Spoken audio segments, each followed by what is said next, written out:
So whoever will be speaking, you unmute yourself, because I'll go ahead and mute everyone.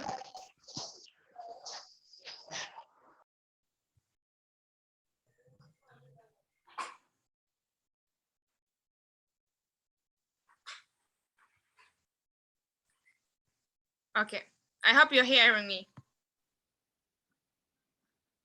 Okay, so welcome again to AMANDA series, Untold Stories of Refugees. These are series that are brought to you to teach you more about the refugee community that we are serving or belong to or we've been part of. I know in the world today, I think everyone is aware of who's a refugee and why people are refugee, but we don't know the really cause behind one being a refugee, or we don't have those stories why are these people called refugees and what the treatment they receive or the services they receive. So that's why AMANDA decided to come and start a program that will make you learn, will empower you and teach you more about these refugees.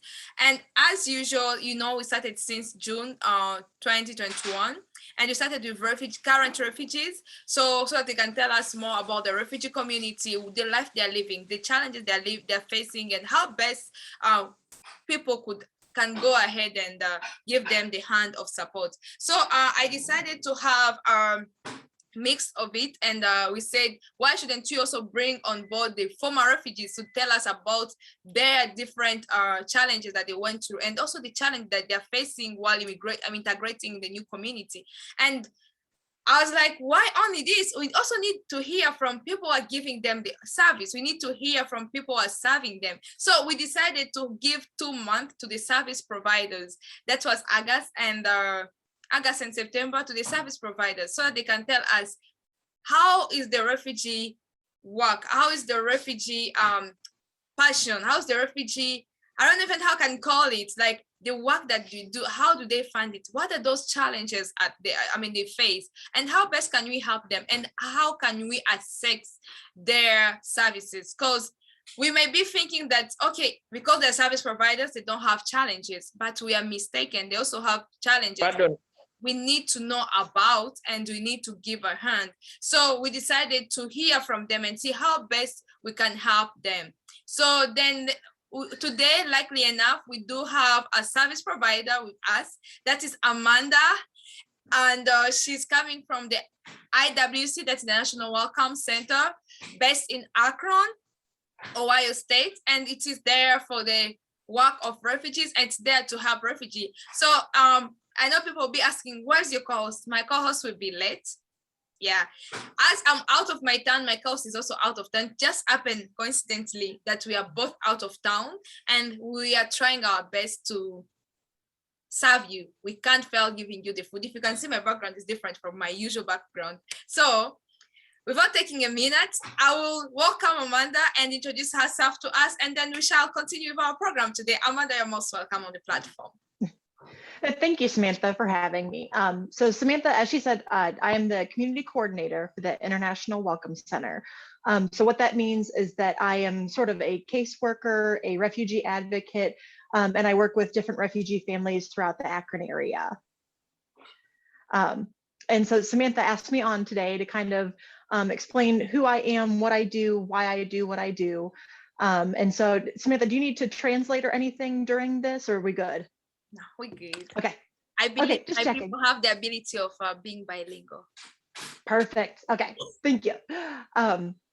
So anyway, so a little bit about me and what kind of got me started with refugees. To kind of talk about that, I have to kind of go way back. So I was born and raised in Ohio, Akron, Ohio, actually. But when I was growing up, after I got through school, I decided to join the military. And so we traveled a lot. We lived in a lot of different locations. One thing that's kind of funny to my background is that when we lived in Maryland, we actually went to a Puerto Rican church. And so my husband and I were actually the only white people in the entire church. We were the only ones that spoke English. And so we kind of had that little bit of a refugee experience, just being the ones that were not from that same community. And so we loved it. We were there for several years, loved the church. They were family to us. And then through time, we kind of were able to move back to the Akron area. And what started me with refugees was that at our church, we actually had a refugee come in and speak. And while they were speaking, they were bilingual, but they ended up switching over to French because they got so emotional while they were speaking. And I don't know if anybody has experienced this, but it was one of those times in life where even though you're not speaking the same language, like their heart is speaking to your heart. And so even though you don't understand exactly what they're saying, it still touches you on an emotional level. And as I was sitting there listening to this refugee share their story, and just realizing that there was this whole world that I never knew existed, that there was this whole community that was suffering that I knew nothing about. And it was that day that I said, I need to get involved. I don't care what I have to do, but I want to help. And so from that moment on, things kind of shifted in my life, and I started to work as a refugee advocate, and I started to become the community coordinator. And so I've been in that for about 2.5 years now. Wow, that's so touching. Like from your story, being a part of the military, I think you've experienced a lot of, I think you have an idea of what being a refugee is. And also probably at first, before joining the military group or the military career, you were not aware of the refugee, but after joining them and the reason why you were sent to wherever place you're being sent, there was political instability that you had to go and help. There are other different, a reason why you went out and helped those people. So you're well conversant with the refugee term, you're well covered at the refugee system and everything.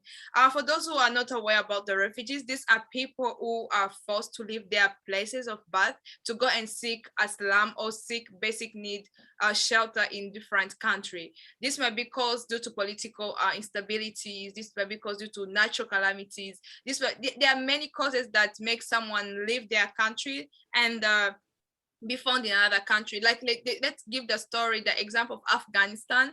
Right now, Afghan people are leaving their country and seeking help, seeking basic needs, seeking shelter in other countries. We've heard that Uganda has received some, US has received some, and we are really grateful to those countries that are giving a hand and opening their doors for these refugees. So without taking a minute, so Amanda, as you said, you come from the International Welcome Center. I do believe there are those good things that you want to tell us about the International Welcome Center. Tell us, we want to know, who is the International Welcome Center? Is it a person? Is it a group of people come together? What is it? Just tell us, feed us. This is a time of you feeding us. Yeah. So the International Welcome Center, so we are an organization. It began as a church organization, but we have kind of moved separate from the church because we don't want anyone to feel like they have to be a specific religion for us to help them. We want to help anybody regardless of background, race, religion, anything. And so what we do, partially what we do is social services. The other part is legal services. So I am the head of the social services portion of the International Welcome Center. And Matt, who I'm hoping can come on sometime and speak to you, is head of the legal portions of what we do. And it's citizenship, things like that. But as far as the social side, we have several different things that we do. We have cooking classes, so we help teach how to make American style dishes. So a lot of times when refugees come here, they're used to their traditional dishes from home, but a lot of times you cannot find those ingredients in the US. Or if you can find them, you pay a significant amount for them. So we kind of try to bridge that gap and teach people how to make American style food so it's a little bit less expensive. And that way they're not also shocked when they go to a restaurant or anything and they see different foods, so that they know what things are. And along with the cooking classes, we also teach home economics, is what it would be called, where if you receive the sale ads every single week from the stores, we basically teach them what a normal price for something would be.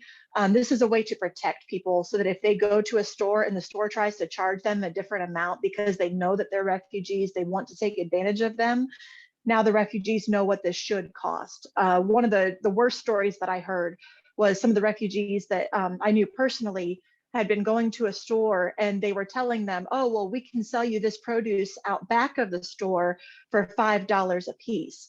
What they were buying for $5 should have cost $1, if that even. And so they were thinking that they were getting a good deal, that these people were being friendly to them, and they were actually ripping them off, overcharging them for produce. So it's partially a way to protect that from happening. Another portion of what we do is English tutoring. So it's one-on-one tutoring. There's a lot of places that offer classroom settings in the Akron area, but a lot of those people, if they don't drive, if they are immobile, cannot get out, they can't go to those classes. So we come into the home and we teach them individually. We also have driving lessons that we do. We help people get their driver's license. So once they have their registration, they're allowed to learn to drive.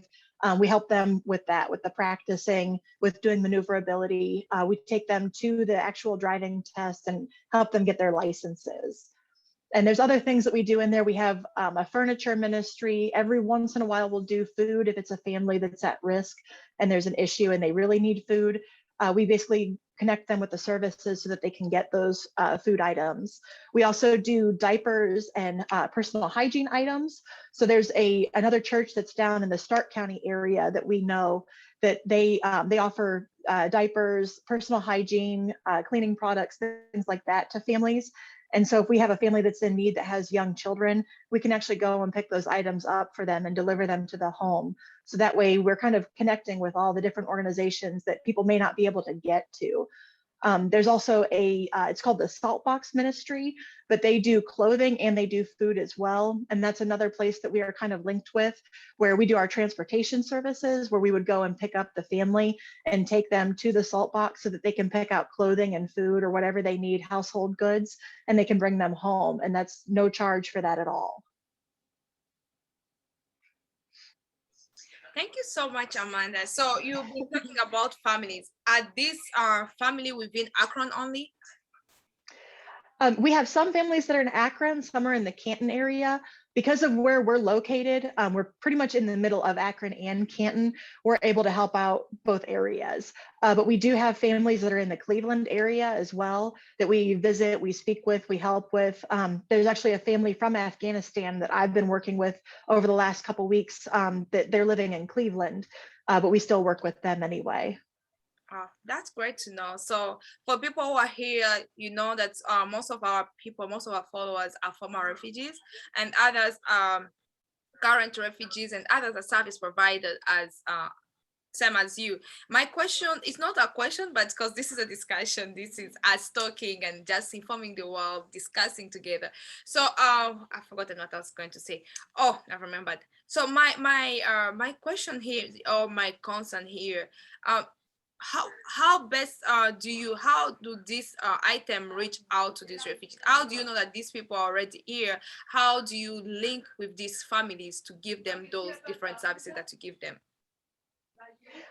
Right now, we are really just word of mouth, that we will have a family that we help, and then they say, hey, we have family coming into the area, could you help them? And we link up that way. We have some advertising that we do some stuff on Facebook, but usually it's word of mouth through families that we have helped in the past, and they realize that they have somebody that they know that they need help, and so they connect us with them. Oh, thank you so much. So I think really that has really exhausted my task, I can say. And so you talk about that, and my question, my next point that I would like you to enlighten, or I would like you to touch base on. I know, like, giving out, it being that it's word of mouth, I know there are certain challenges that you face while doing this, and what are those challenges that you'd love us to know? Because I know, like, serving people is not an easy thing as we think, because once you're receiving something for free, you think that it's your right, but there's certain challenges that people receive while giving out these services. I'm one of I can say I'm a former refugee. I've been a refugee, and on top of that, I'm a service provider. I myself, I know, like, what it means serving people. What it means giving back to the community. So could you share with us those different challenges that you encounter while doing this calling? So the two main challenges that we face, the biggest one would be, just like you said, people expecting that they should be given things. Um, it was an issue before I came along. Unfortunately, I call it a tough love parent. And so my children know that I do things for them if they need it. If they don't need it, they have to do it for themselves. And I kind of have brought that into the International Welcome Center, that if there's a family that comes and they don't have basic necessities, I give them. That is fine. I have no issues with that. But as time goes on, I give less and less, and I try to encourage that family to help themselves more. The United States is very different than a lot of countries, and we do give a lot to people in need, but you also have to be able to work. You have to have that drive to do better. And it's a very big challenge that some people think, oh, well, they're going to give me this. I don't have to work. I don't have to do this, but they give you the bare minimum. And one of the beauties of America is that you can do whatever you want. You can be whoever you want. Nobody can tell you you have to do this job, but also nobody can tell you where you have to live or what you have to buy and things like that. And so if you want a nice car, nobody's going to give you a nice car. You have to buy that. Nobody's going to give you a nice house. The government may help you get housing in an area.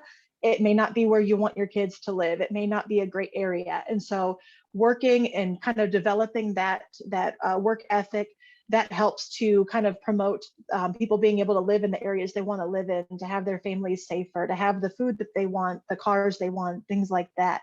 And so that's where one of the challenges we face is, when is there too much and when is there not enough? And that's, unfortunately, that job kind of falls on me, of meeting the families, kind of discerning, if I feel like we're doing too much. And it's kind of also a cultural thing with America, is that Americans, we want to give, we want to help, but we all don't always give the right way, or we don't always give the right kind of help. And so, somebody may need someone to just drive them to a job. And instead of driving them to a job, we're like, oh, well, I'll just give you a car. And it's like, okay, no, you can't just give a car. You have to help somebody, really help them learn how to drive, help them want to have a car, help them want to work so that they can buy that car. So rather than just give something like that, teaching them, what they need to do in order to get those things for themselves and to keep that dignity. And that's where I think some refugee camps, I know that there's not a lot of dignity, that things are just given to the refugees. Other refugee camps are different, where people are starving, there's lots of issues. And I don't really know which camp people come from. So I kind of have to treat everybody the same, and that I'm encouraging them to always do better, always work harder, and just trying not to give too much, because I don't want to encourage them to not have to work for themselves. The second issue we face is another cultural one, is that in America, there really is no American culture for the most part. You can take somebody from the northern part of America and somebody from the southern part of America, and the culture within their families will be completely different. But the one thing that is pretty true of almost all Americans is that we like our time. And our time is very important to us. It's kind of part of our German heritage in the United States, is that the Germans are very strict on time. And so in America, if somebody's 5 minutes late, we get pretty angry. And so one of the things that I work a lot with my volunteers is teaching them that, time does not mean the same thing in other countries. Time is not as important.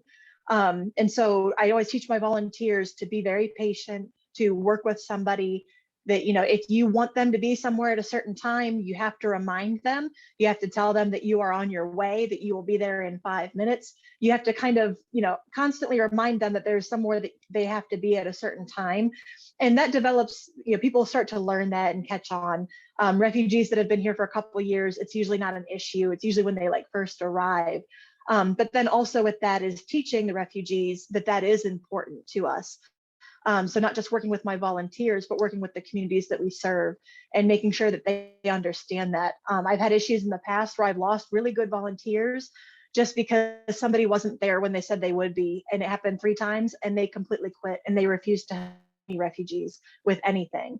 And I don't want that to happen. And so I'm kind of the person in the middle, where I'm working with the volunteers, but I'm also working with the refugees to make sure that we kind of come to an understanding in the middle.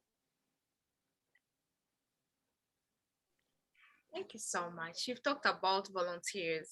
I think that's a great point that you've just enlightened, apart from the different challenges. Because when you talk about time, let me scratch my head because no, I want to bring our family secret out. I try my best to keep time and be American, but sometimes the African in me totally refuse. Like, yeah, most of the time, like the African in me totally refuse. So what I usually do most of the time, I usually make sure I go like 10 minutes early. At least let me wait to the time than being late. So I usually tell myself, okay, I need to go somewhere if it is up 10, so I need to be there by, let me say, 9:55 or 9:40 or 9:50, just because they usually say you leave the village, but the village refuse to leave you. So that's the problem that I face. But I understand and do hear the different challenges that you're facing. So talking about volunteers, do you offer volunteering opportunities? And this, is it to American only, or is it to the refugee community that you serve? Who are these people that you call in to volunteer? Can you enlighten more about that? Yes, so we have volunteers from any background. We have people within the community that volunteer. We have refugee community persons that volunteer. Usually they volunteer more of interpretation services and helping us to speak with people. But we also have other ones. There's one person from our church that has a yard sale every year.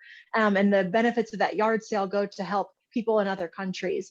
And so a lot of times we ask the refugees if they want to volunteer to help us with that. And it's kind of a nice way to do it that way, because we feel like as we help them and they kind of become established, they're able to work, it's nice for them to be able to give back either to their own community, to our community, to somebody else's community. There's just something about when you help somebody else and expect nothing in return, that it helps you. It helps you heal. It helps a lot with just things that you're going on in your own life with a lot of stress. And so we never deny that to anybody. So if they want to volunteer in any capacity, we find ways for them to help.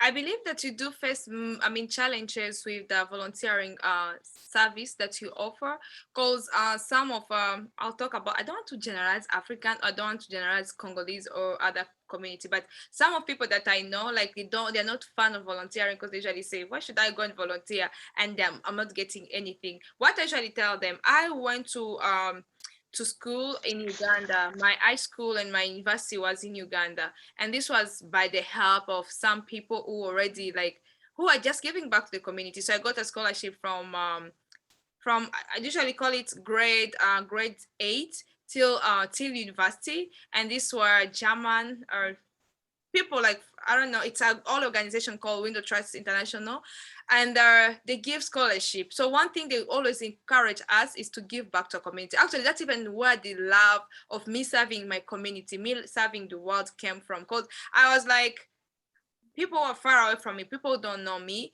they're helping me to acquire education. So, and they're just requiring me, because Window Trust could require us to give back to our community at least once a semester. And some people could not respond to it, but later on when you respond and see the advantage of it, you get that humanity heart of giving back to your community. So for everyone who's around here, and if you're doing the volunteering services, thank you so much. And if you're not, I think I will encourage you to do that, because by doing that, you'll really understand that God really loves us, because God give us whatever thing that we receive free of charge without even asking us to pay any single coin. So just giving 1 minute of your time, or giving something that you have in excess to someone who needs it, is really worth it, because the blessing behind volunteering opportunity is just great.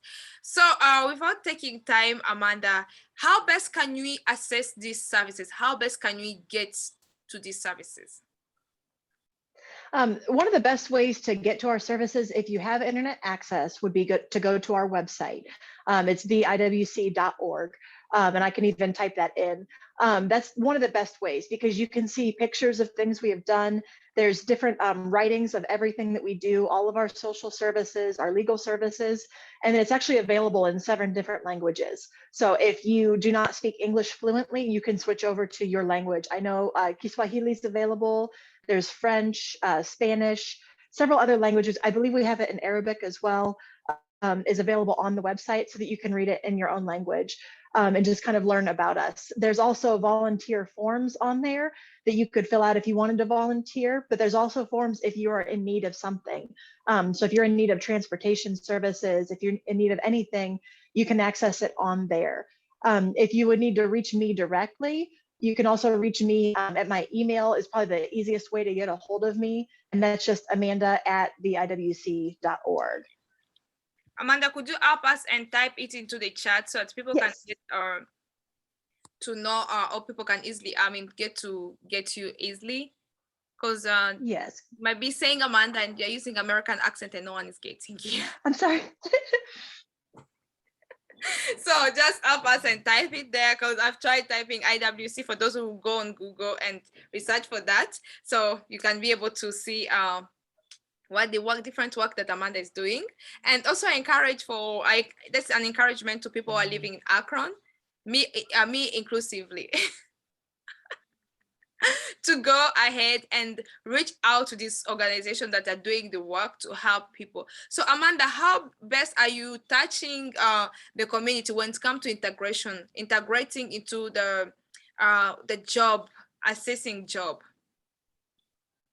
How did I integrate into my job? Now, how do you help the community, the coming community, into integrating into the job system? Oh, okay. So a lot of what we found out that many of our community, those who are just come, some of them don't want to they're not used to this type of American jobs that are so demanding. Some of the jobs that given to them, like probably it's not age friendly, or probably it's not family friendly. So how best are you talking to these people? How best are you reaching out to them and telling them about the job? What are you doing to help them integrate into the job system? So basically what we do when there's a job available is a lot of places, they contact us saying that they are looking for workers. And I sit down with them and I kind of talk with them and I find out what the actual job requirements are, what they expect someone to be able to do, what the language requirement would be, if they would need to be able to speak fluent English, if they would just need to be able to speak a few words, or if English is not even a requirement. We ask all of those things. And then if I feel that that job is an easy job for a refugee to perform at certain levels, then I would go ahead and send that on to the community. Then if I have someone who is interested in that job, I talk with them and find out, if that's something that they would like to do. I let them know what the job would entail and if it's something that would actually work for them. A lot of times what we find is either the job is a little bit too strenuous, they expect a little bit too much from somebody, or also the other issue that we face a lot is that there's differences in hygiene standards. And so I know this has been an issue in the past, is that certain places would fire somebody because they didn't like the way that their clothing smelled. And so we've tried to work with that and tried to teach people, what typical standards are for hygiene in America, what they expect. We try to work with the employer so that they are a little bit more understanding of cultural differences as well. And we kind of go back and forth with that. So basically it's just evaluating, making sure that everything works, and then kind of following up later on and making sure that that person's doing the job that's expected of them. One thing that personally I do, if I don't feel that the job pays enough for the kind of work, I will actually say that to somebody. I will say, I think they're being a little bit unrealistic. I don't think this is a good pay. And I flat out tell them that, because there's a lot of factory jobs, and the factory jobs are hard, but they pay a lot. But there's jobs that aren't that hard, they don't pay as much, but because it's not that hard of a job, you're not going to make as much money. And that's good for some people, that they may not be in need of that much money, but it just kind of depends on the person individually. And we have to take it from an individual standpoint. We can't just say one fits all, put everybody in a factory job. You talked about hygiene. I think that's one of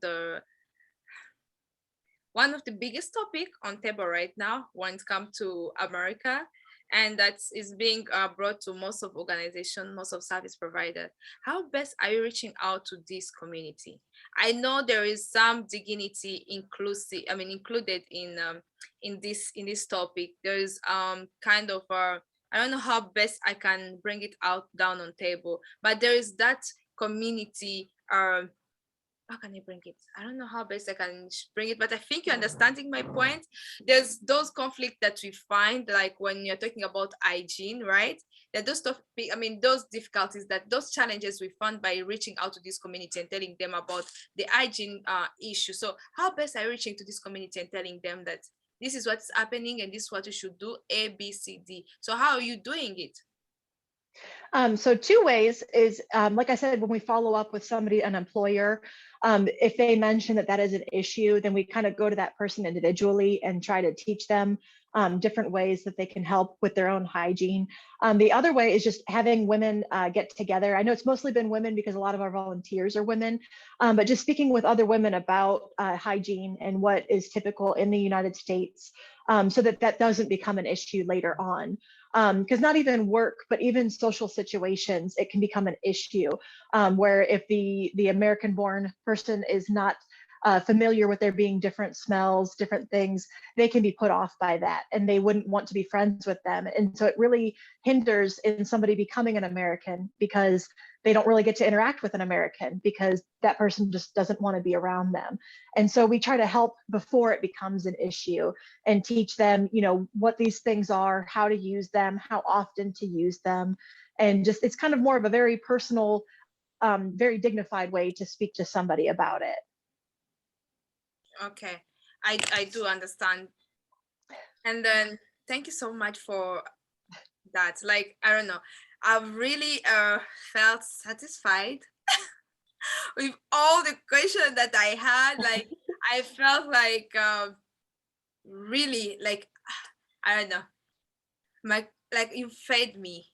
I don't know what about the others. So as our custom or as our culture, Amanda, it's time for responding to the different points that I had. Are really getting to an end. I would also ask you, I also request you to start preparing those questions that you do have for Amanda, those questions that you want Amanda to answer regarding the, I mean, regarding her, the organization she's coming from, or probably the work that she's doing in the community. Start preparing them as we approach our 40 minutes here. So Amanda, just to conclude before I give people the spot for them to speak to you, my other question goes with the English language.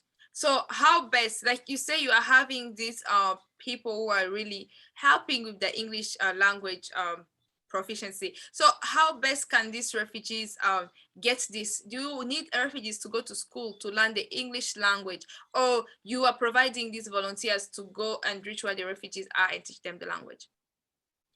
So we provide the volunteers that would go to the home. We do ask a $5 charge for the book. The books that we provide, they cost way more than $5, but we kind of feel that that's a way to encourage somebody to actually try to do the homework and try to work with the teachers.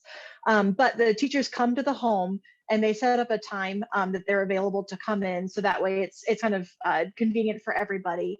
But we teach any language or any level of language. So we have what's called pre-lit, which is somebody who speaks absolutely no English whatsoever. Those books have the English alphabet. It has words that relate to the English alphabet, and it has pictures. So it kind of helps them to learn that way. Once somebody is beyond the pre-lit level, we have 5 different levels. We're using right now the Confidence and Connections, which is a very speech-based program. There's 5 different levels of that one. What I would do is I come to the home, I evaluate somebody, I do like it's almost like a test, basically where I have a conversation with them, and it's a scripted conversation. And based on the way that they answer and how correct their answers are, it puts them at a certain level for these books. And then I would have the volunteer come in, meet with the person, and then they would start at that level. I also reevaluate. So say that the student and the teacher, they're not getting along, or there's just a difficulty there. I kind of come in as the middle person to make sure that everything's working well, that they're learning well, that they feel like they're getting a lot out of the program. A lot of our volunteers, they've never taught English before, so it's also a learning process for us as well. But we try to teach anybody at any level. Okay, thank you so much, Amanda, for that. And now we are going to open the space for people to ask questions and or probably add something to encourage the refugees or the service provider. And before that, Amanda, I don't know why I'm forgetting, but our spot is open for those who are having questions. You can just raise your hand and then I'll go ahead and pick you. So you can raise your hand and ask questions for those who do have questions for Amanda. If Amanda give us like what can be her encouraging word toward the community, the refugees, former and the service provider. So the floor is open for you to go ahead and ask questions.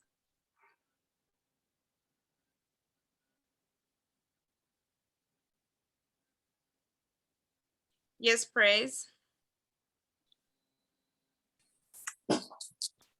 Thank you. Thank you for this poll. Hi, Amanda. My name is Praise. I do have one question regarding like the English classes and especially the language barriers. So during this pandemic season, because we are refugees, we have acknowledged that the majority of our fellows, they do have major barrier when it comes to technology, especially seniors. So during the pandemic season, like how did you deal with it as a community or as a service provider organization, please?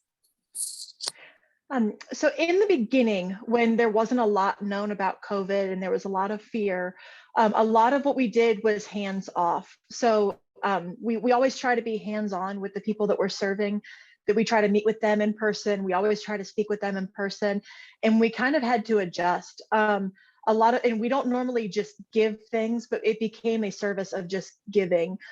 So when things first happened, it was very hard to find food in the stores. A lot of people were buying up everything that they could. That was when we kind of stepped in a little bit and we found organizations, people that wanted to donate. I was literally on the phone with people like, hey, can you go to the store and buy this stuff and bring it to me? And I'm going to take it to this family right now. And so we became a little bit more of a service like that, where we were just delivering items to families, and we were doing it hands off, which we did not like doing, but we had to for the safety of everybody involved. We also had the cooking class was going on at the time. And because we were unable to bring anybody to our facility to do the cooking class, which I didn't talk too much about the cooking class, unfortunately. But what we did was we would take them the items as we normally would have, and we had video, and we taught people how to pull up the video on their phones so that they could watch how to make these food items. And we were still giving them the items so that they could cook themselves, but that way we weren't quitting what we were doing. At no time did we ever just say, okay, we're just going to stay home and we're going to stay safe. I had some volunteers that were very afraid of COVID because they were older and they had a lot of health conditions. I was kind of the one that was like, okay, I'm fine. And I would still go to homes and still meet with people, would try to meet outside for their safety. But we never really stopped going. We just a little bit of what we did. We're getting back to the hands-on, but we've done things on the phone. We've taught a lot of like how to use your phone, how to use technology, but now we're kind of getting back to where we're in person. But if somebody is afraid of COVID, if they feel that they need to wear a mask, our volunteers, I always tell them, make sure you ask. If they want you to wear a mask, wear a mask. Stay on the other side of the room. So that way both of you are protected, so that you're not sitting right next to each other, working together. That way we can just keep everybody safe. Thank you. Thank you. I don't know if I'm allowed to ask another question. You are. Please, am I allowed? You are allowed. Oh, go ahead. Thank you. Thank you. It's still regarding the COVID season, because the majority of newcomers were affected mentally. Coming to a new place, a new country, and then being in quarantine for so long, not being involved in the community. Were there any special service which you guys provided for mental health or mental support for all those newcomers who were experiencing that, please? We don't provide any mental health services. If somebody does have that need, or if we identify somebody that has that need, we tend to refer them to someone that can help. But I know that during COVID, things were difficult with getting doctor's appointments, things like that. And we did have, unfortunately, one instance where normally the refugees, they come with their families, there's something there, but we did have one that came by herself and she had no family, nobody. Unfortunately, it took us a while to even find out that she was here just because nobody had interacted with her. We never got word that she was coming by herself. And I know that she was having a lot of issues after she had first arrived. The minute we found out, we were all hands on deck, to say, as a American phrase. We were all hands on deck, and we were going to her, providing as much love as we could, as much community as we could, meeting with her, letting her know, who was around in her area, who was of the same background, everything, so that she wouldn't feel alone. And luckily, she did speak a fair amount of English, so we were able to communicate with her a little bit better. But that was one of the instances where we kind of all jumped in and made sure that she was taken care of so that we were helping her as much as possible. I think I may take advantage because nobody is hitting the screen with questions. Samantha, my last one, and then I will disappear, I promise. All right, go ahead. Thank you. So, Samantha, basically culture shock, it's something which does hit the majority of us, especially when we're still new with the weather. How do you get people to integrate in the community, like without being hit with the culture shock, or to know more about the system without feeling pressured, please?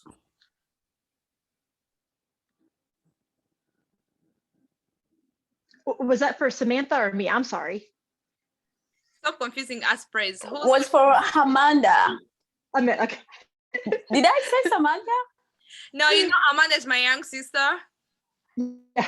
Usually wants, approve from me. So she came back and said, can I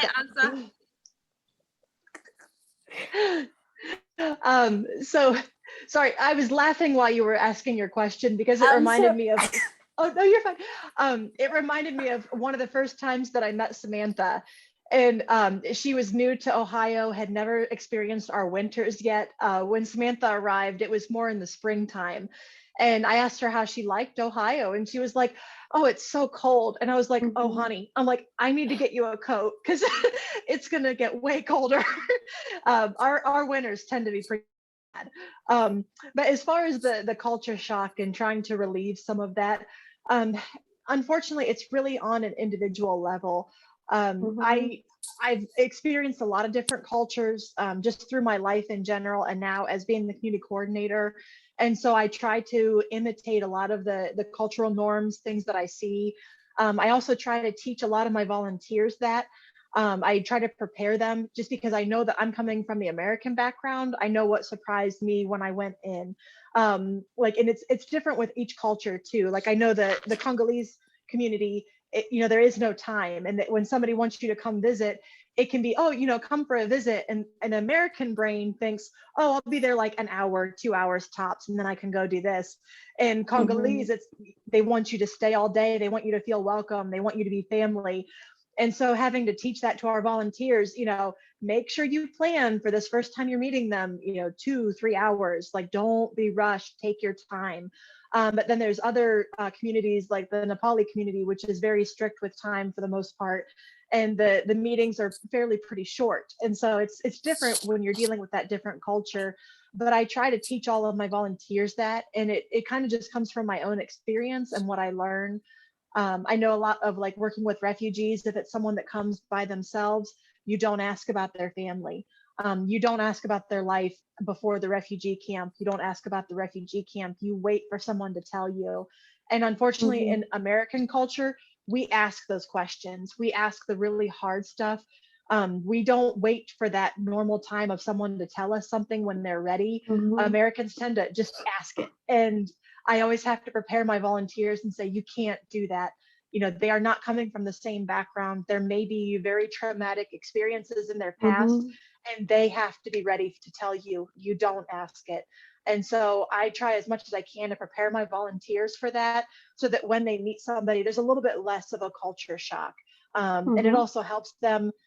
We don't try to hide who we are as Americans. We try to be sensitive, but we also try to teach what it is to be an American, so that when the person that we're serving, when they go and meet somebody else in the community, that they're prepared for what an American is like as well.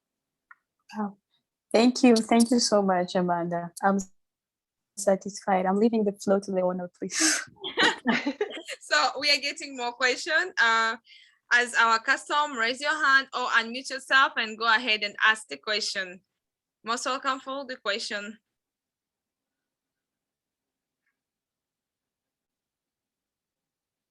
If you're most welcome for the question.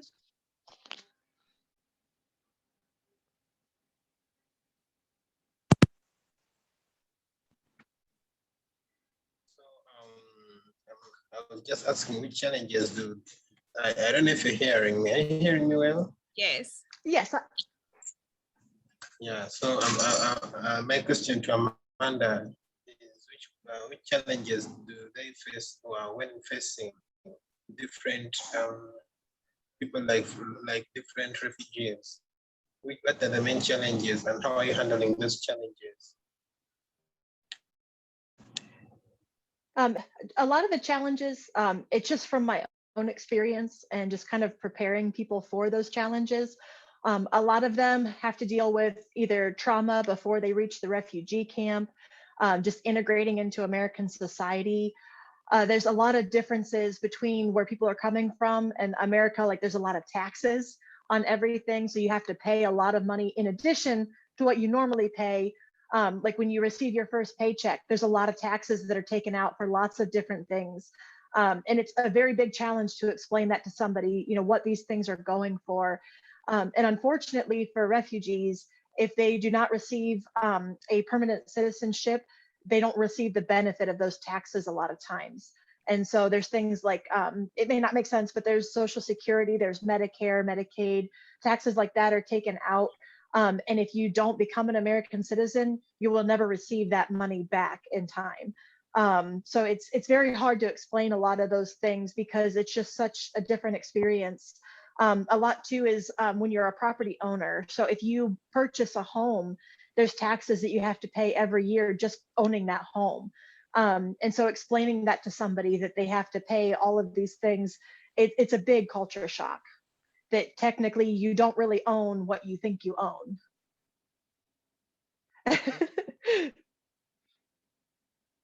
Tony, yeah, is that all your question or you do have another question? That's all. All right, thank you for that question.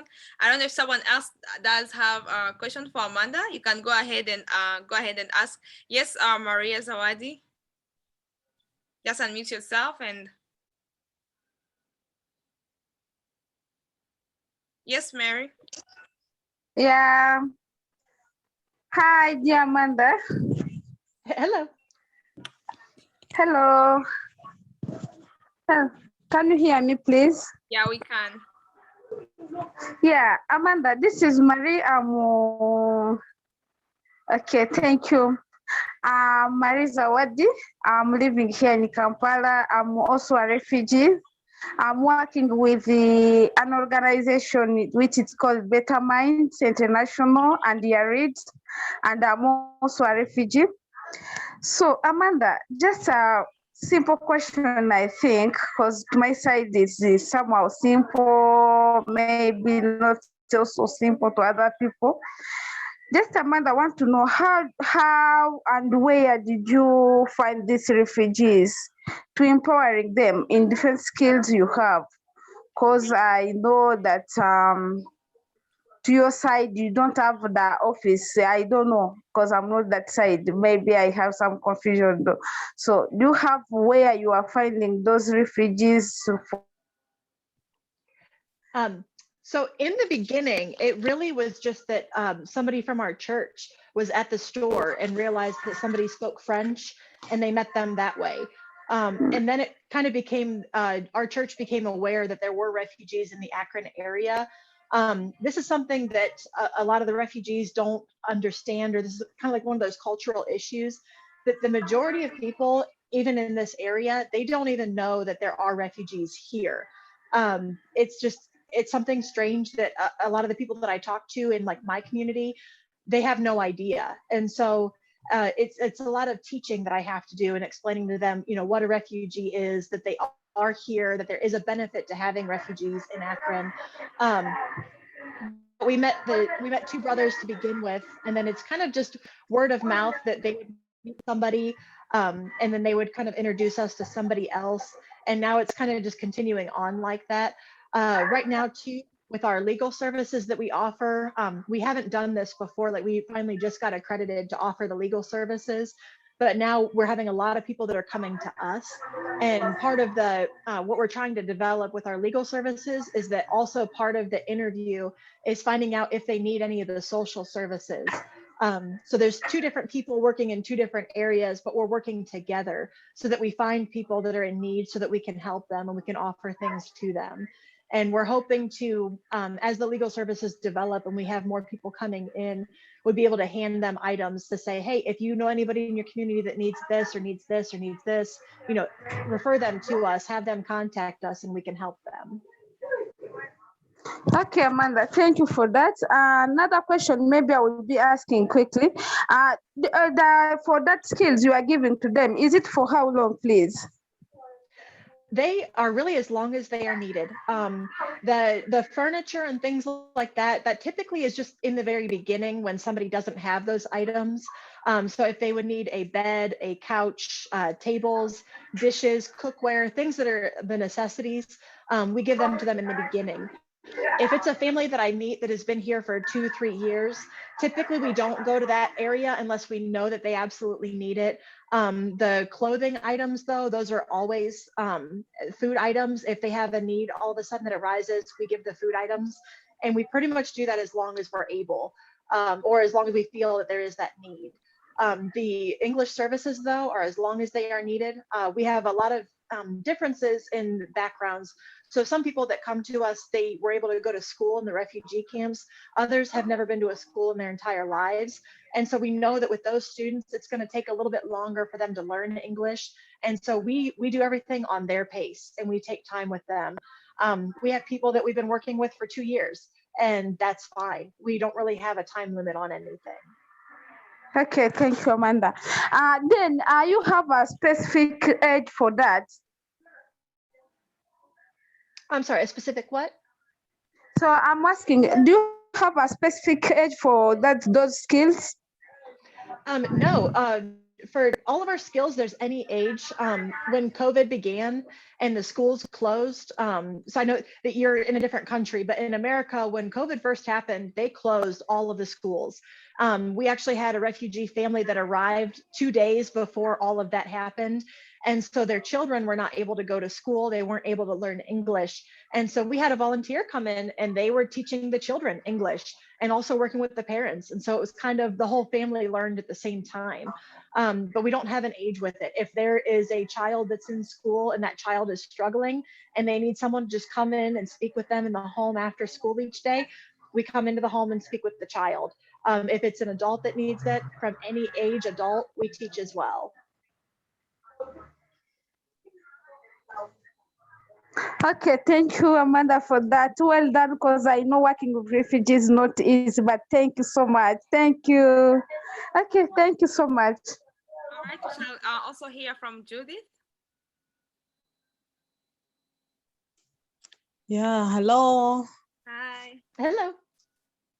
Yeah, my question is, okay, now that COVID has put on hold everything, but before, how do you make this refugees socialize? Like, what team building, maybe activities do you carry out so that they can learn to love each other, they can learn to show love to each other and forget, okay, it's hard to forget, but don't concentrate much on the pain they have left behind so that they can be together as a family. How do they socialize? How do you help them to socialize? Thank you very much, Amanda. That's my question. So within the community, it seems like a lot of the refugee communities are good at communicating with one another. There are issues here and there sometimes. And what we do in those situations is we kind of work with those individuals independently of each other. So we've had specific people that have not gotten along. And so we still try to help both of them, but we try to keep them separate and still help them. Sorry, my cat's walking up here. But we also within with the refugee communities and helping them to work with Americans. We didn't do this in the past, but we're beginning to because we found that there is a need. We've realized over time that a lot of times refugees have never been inside of an American's home. They've never really gotten to interact with an American other than a service. And personally, I don't like that. Samantha knows me. Samantha knows I invite anybody to my home. I make dinner. We hang out. We have a farm. It's crazy. But what we're trying to do is work with our volunteers. There's a movie that came out a few years ago, and it's Catch and Release. And in this movie, there's a gentleman who's homeless, who's struggling with a lot of things.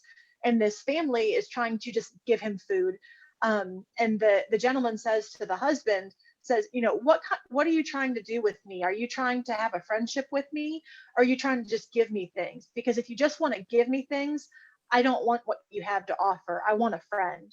And I've tried to internalize that a lot and always think of, I'm not just giving to somebody just to give to them to make myself feel better. I am giving to somebody to help them up in life so that they can be able to have friends, be able to have a community. And I try to work with my volunteers and teach them that we don't get into this to just give somebody something and walk away and never talk to them again. A lot of the English, I want them to have a relationship. I want them to have a friendship for a very long time. And we've started trying to develop that a little bit more. We've even taken people to like a bowling alley or taken them on basically trips that American families would take. Oh, sorry, we're having a storm start up here. But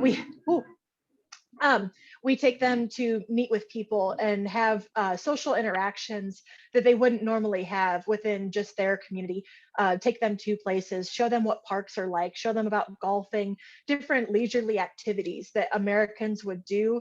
We're trying to teach that, but also to develop that friendship so that they don't feel like they have to stick within their own communities, that they are an American. Once you arrive, you're American, whatever that means. And like I said earlier, there really is no American culture. That's kind of the beauty of it, is that we like to learn about different people's cultures, their backgrounds and things.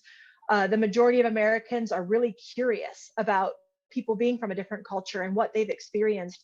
And that's where I said we kind of ask the wrong questions sometimes because we want to know too much, and we don't let it take that time. But we're trying to develop those relationships so that we're friends, we're family, we're not just us and them, that there is an overall community. Thank you so much. I don't know if Judith still have another question. No, dear, I don't have another question. All right, thank you so much. Thank you so much for those different questions, that all different submissions that you've given to Amanda, and Amanda's been able to answer. Amanda, thank you so much for feeding us today, empowering us and teaching us more, especially when it comes to the different services that IWC offers and how best we can get access to them. Because you realize that most of the time people fear reaching out to you guys because they don't know how best they can approach you. So some of them think also that it's their right, that you have to come to them, but certain things need them to go to you because you can't tell yourself that this person needs this. But it, when they open up and say we need this, that's when you know that, okay, this is how we can reach out to them. Thank you so much for the different services that you're giving to refugees and the heart of helping, because it means a lot to us. It means a lot to God and everything, because I know you are doing it now, but there's a great gift that awaits you. And God does not see something and let it go. Thank you so much for everything. Before we conclude my last question, as we are concluding, what is your advice toward the service providers? What advice are you giving the service providers worldwide, not only in America, those who are working with refugees, immigrants worldwide? What is your advice to them based on your challenges, based on the work that you're doing, and based on the different success story. I know there may not be many, but you have those few success story, each being one or two. What's your advice to them? So my advice for anybody getting into what I do and working with refugees is to not only have patience, but to make sure that your heart is in the right place. A lot of people, they want to volunteer, they want to serve because they want themselves to feel better. If that's what you want, you will not make it. You have to want to serve because you want to serve, that you want to help somebody else, and that you expect nothing in return. And there are situations where I've had, wonderful results from the things that I've done. There's also situations where I've had negative results from the things that I've done. But I have to focus on that's not why I do it. I don't react, or I don't base the way that I feel off of how somebody reacts to what I'm doing. I'm doing it because I want to help, because I have that love in my heart. And so if you are going into service like what I do and you don't have your heart in the right place, you need to get it there before you even start. Because if you're not coming from the right background, it's not going to work. The other thing is when you're working with people of a different culture and you speak a different language, and there's those hindrances, people can feel it, they can see it. I mean, they can see your heart through your eyes, through your actions, through everything that you do. And so, along with going from it from the right heart perspective, if you don't have that, the other people that you're trying to help, whether they speak the same language or not, they know. And so, you need to make sure that if your heart's in the right place, you're showing it and you're just serving, because people are going to be able to tell. And there's a big difference when you're interacting with somebody if you have your heart in the right place or not.